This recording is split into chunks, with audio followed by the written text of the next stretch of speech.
tara na't gumala dito sa Magdadaro Festival at dito mo yan matatagpuan sa Madrid, Surigao del Sur. Wow!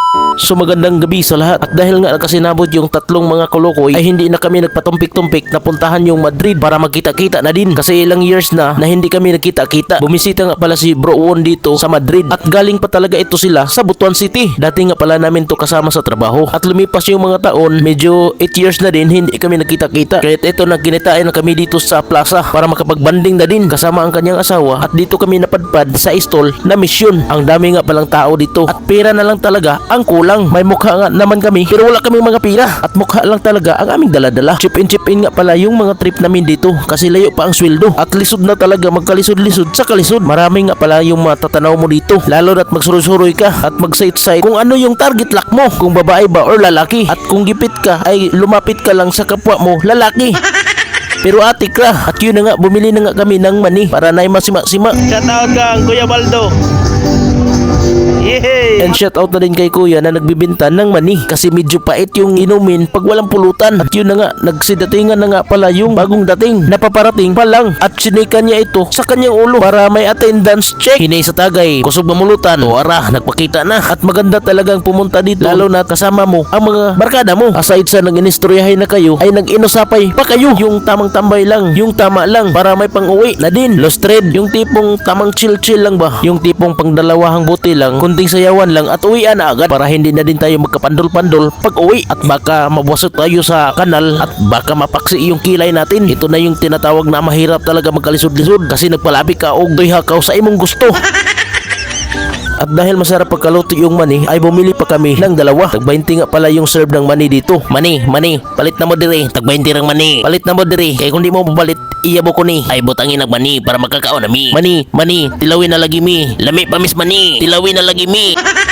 Unya na po kayo makita diring mga chikading niya magpa-chuy-chuy dede ang kadong. Talagang marami talagang mga baby girls dito all over the world. Pastilan. Talagang malalasing ka talaga dito kasi yung tanggiro parang hindi na tayo makabalibad kasi malaking tao yung tanggiro. At yun na nga, may libreng pa-shoutout dito sa stage kaya pinuntahan na ni Bro Won para ibigay yung pa-shoutout na pangalan na binigay natin. Kasama na din yung may sticker natin at hindi na siya nahiya kaya pinuntahanan niya nang walang pagduha-duha at umakyat sa stage na nag-inusara. Pastilan, isuga. City, salamat Karaja. Shout out to Bernie Motovlog and the team from Butuan City with Juan Pulido. Ayan, so paki-follow na lang Bernie Galindes Motovlog in all Facebook, YouTube, and TikTok accounts. At dali-dali siyang umikyas para hindi na makita. Dia kayak mga dayo ni. Butuan City. Ang dami nga palang mabibili mo dito. Basta pera na lang yung kulang. Pwede ka na din maghapunan dito at may pulutan pa yan. At yun na nga, ningsaka ng dosage kaya nagdisko na kami para mahuwasan na din. At ito talaga yung technique namin lalo na't medyo lasing na para mahuhawa na yung pagkalasing. Hindi na talaga nauulaw para sumayaw. Kahit dalawahan lang ay yakang-yaka. At ito talaga yung mga mukha nang walang hiya. At dahil nasugda ng duha ay dumaghan na din ito taod-taod. Kaya nagdinapokay naman lahat yung mga lasing na dito at sumayaw na din katulad namin at nagtapok-tapok na parang suso. At tamang chill lang talaga yung trip namin dito. Sumayaw para mahuwasan at nag-grind pa dito si Chong Dodong.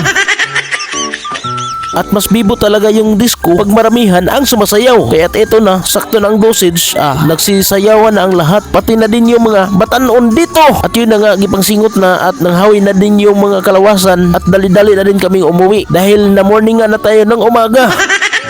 At umikyas na tayo kasi trabaho pa kinabukasan. Lisod na ko magngangata perminti sa trabaho kay gipanguyab na, kulang tulog, kulang pastuhog, pastilan. At dito may nakita kaming natutulog na ahas at talagang punitin pa talaga ito ni Chong Dodong pero iniwasan na namin baka matablahan kami. Lisod na mapaakan tayo at baka mayari na din tayo. Baka nagpapatay-patay lang ito at ayaw na din yung matiko ka at talagang mai-empas ka talaga pag makagat ka nito.